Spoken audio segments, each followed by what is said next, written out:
I call Paul Goldsmith, question number 1. Mr. Speaker, my question is to the Minister of Finance and asks, how will Budget 2014 continue to support a growing economy, including jobs, higher wages and delivery of better public services? Honourable Bill English. Mr.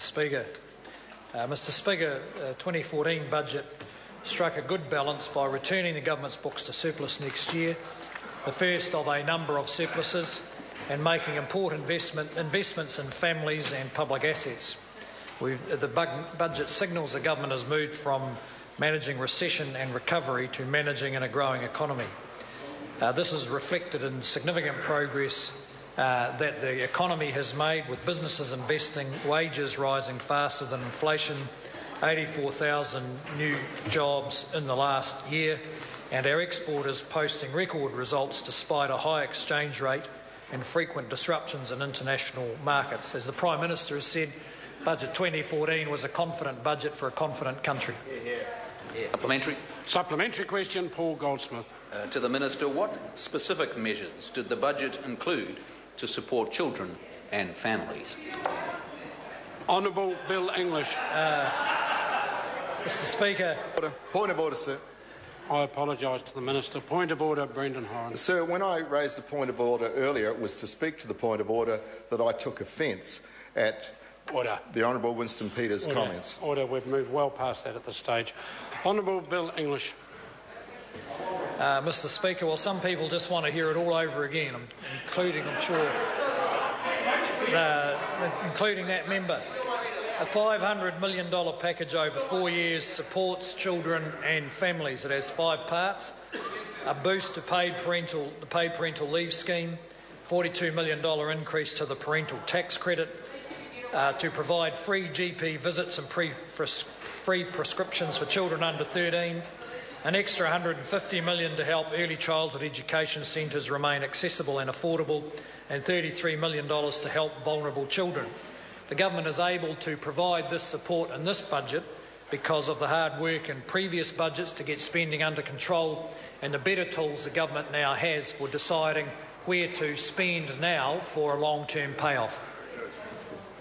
Supplementary question, Paul Goldsmith. To the Minister, according to budget forecasts, what progress is the government making in meeting its 2 key fiscal targets over the next few years?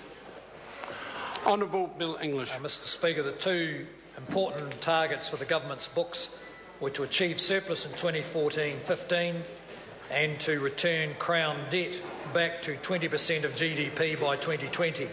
The budget shows that we're on track to achieve both of these targets.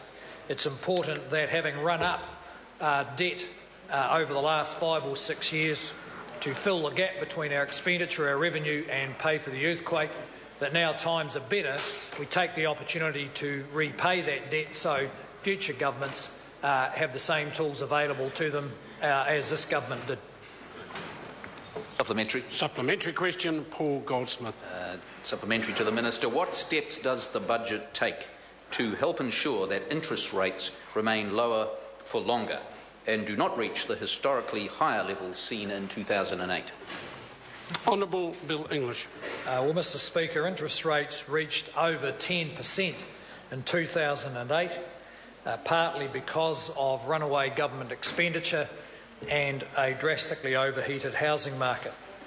The government has confirmed it will stick to its $1 billion operating allowance in this budget and increase it to just $1.5 billion in budget 2014, because we don't want to see a rapid rise in government expenditure put pressure on interest rates for households which on average have relatively high levels of debt.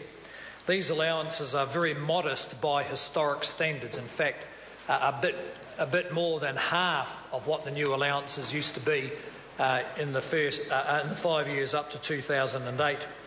This represents significant support for home buyers and people who have mortgages, where the government is tightening its own belt and to assist them with lower interest rates where possible. Question number 2, Honourable David Cundall. Thank you, Mr. Speaker. To the Prime Minister.